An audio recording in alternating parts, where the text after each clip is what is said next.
और माँ गायत्री के चरण में कोटि कोटि नमन करते हुए गुरुदेव को साक्षी मानते हुए आज हम जानेंगे साधना काल के विक्षेप क्या होते हैं और जब ये परेशानियाँ और रुकावटें साधना काल में आए तब क्या करें।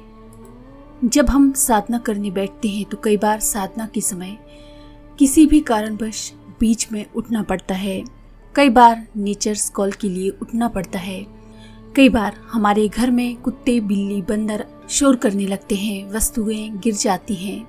किसी वस्तु को हम भूल गए हैं तो उसको उठाना, या कोई घर में आ गया अचानक में तो उससे मिलना। तो इन कारण से हमको पूजा के समय में उठना पड़ता है। जहाँ तक हो सके ऐसे अवसर ना आए, या आए भी तो कम से कम आए, पर यदि आए तो उठने के पश्चात पुनः ज्यों का त्यों ना बैठ जाना चाहिए, बल्कि शुद्ध जल के साथ हाथ पांव मुख धोकर आचमन करके तब आसन पर बैठना चाहिए। जब हम मंत्र जाप करने बैठते हैं तब अगर हम उठ जाएं बीच में से तो हमारा साधना का प्रवाह टूट जाता है। इस अवरोध से नियम क्रम में गड़बड़ी पड़ जाती है। जैसे कुम्हार का अवा पकने के लिए लगातार आग चाहता है, पर आधा पककर वह ठंडा हो जाए और फिर दोबारा आग जलानी पड़े तो उसमें कुछ न कुछ दोष रह ही जाता है। इसी गड़बड़ी को सुधारने के लिए कुछ विशेष प्रयत्न करने की आवश्यकता पड़ती है। पहले के जमाने में जब सूत काटते थे और धागा टूट जाता था तो टूटे हुए स्थान को एक प्रकार से ऐंठन करके दोनों सिरों को जोड़ा जाता था। टूटे हुए लोहे को जोड़ने के लिए उसका विशेष संस्कार करना पड़ता है।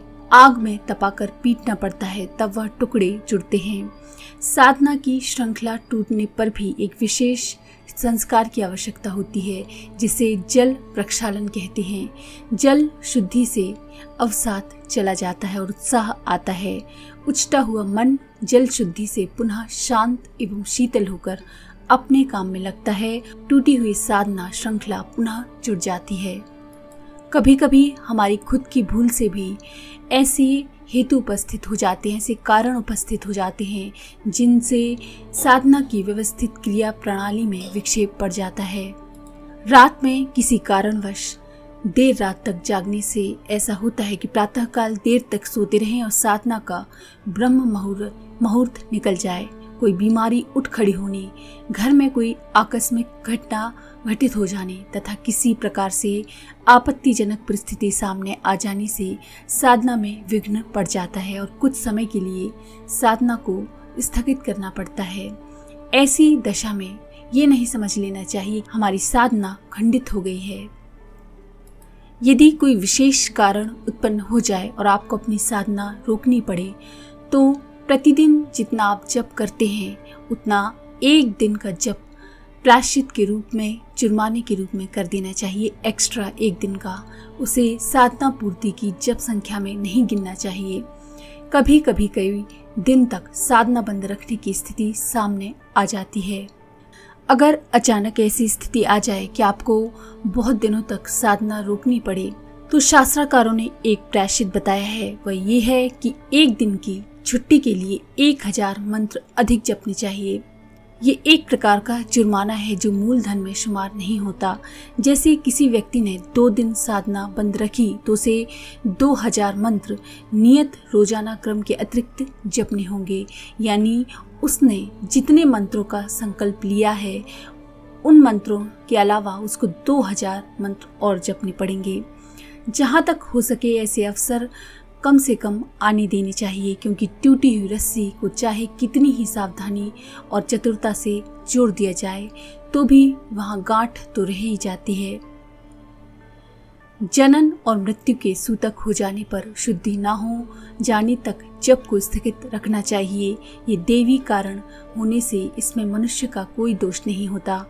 सूतक के दिनों में अवधि पूर्वक मौन का जप आप चालू रख सकते हैं, पर व्यवस्थित क्रम बंद रखना चाहिए। यानी भगवान को छूकर माला से जिस तरह से पूजा करते हैं उसे बंद कर देना चाहिए। सूतक काल में दिन समाप्त होने पर जिस संख्या पर जाप को आपने छोड़ा था वहां से उसे आरंभ कर देना चाहिए। कई बार ऐसे अवसर आते हैं कि मनुष्य को अपवित्र स्थिति में रहना पड़ता है। स्वयं रोगी हो जाने पर स्नान, नहाना, धोना आदि की समुचित व्यवस्था नहीं हो पाती है। कई बार किसी दूसरे रोगी या विपत्तिग्रस्त की सेवा में रहने के कारण भी शुद्धि होकर की जाने वाली गायत्री साधना किस प्रकार से हो, ये प्रश्न उपस्थित हो जाता है। शास्त्रकारों ने ऐसी विपन्न अवस्थाओं के लिए ये उपाय बताया है कि उस समय मौन होकर जाप करें, मानसिक जाप करें, अन्य किसी उपादान का प्रयोग ना किया जाए उस समय, यानी भगवान से दूर रहकर ही मौन होकर मानसिक जाप करें। साधारण भूलों के लिए 1000 गायत्री का यानी सहस्त्र गायत्री मंत्रों का जप प्रायश्चित के रूप में माना जाता है। साधन के समय बोल जाना, अशुद्ध गुप्त अंगों का स्पर्श कर लेना, नींद की झपकी ले जाना, छींक आदि असावधानी से लेकर पूजा सामग्री को अशुद्ध कर देना, इन आकस्मिक भूलों के लिए प्रायश्चित के रूप में 1000 मंत्र साधना काल में जपने चाहिए। यानी जब आप अनुष्ठान कर रहे हों उस समय यदि आपसे ये भूलें हो जाएं तो उस समय आप 1000 गायत्री मंत्र का एक्स्ट्रा जाप कर दें, जिससे कि आपकी भूलों का प्रायश्चित हो जाए। तो इस तरह से जब हम बड़े बड़े अनुष्ठान करते हैं, मध्यम अनुष्ठान या लघु अनुष्ठान, तो उस समय हमसे कुछ गलतियां हो जाती हैं और कुछ विघ्न आ जाते हैं। तो उनके लिए ये सारे उपाय हमारे शास्त्रों में गुरुदेव ने भी बताए हैं। तो अगर आपको ये जानकारी पसंद आई हो तो प्लीज़ लाइक करें, शेयर करें, सब्सक्राइब करें और बेल के आइकन पर क्लिक करके ऑल पर क्लिक करना ना भूलें। धन्यवाद।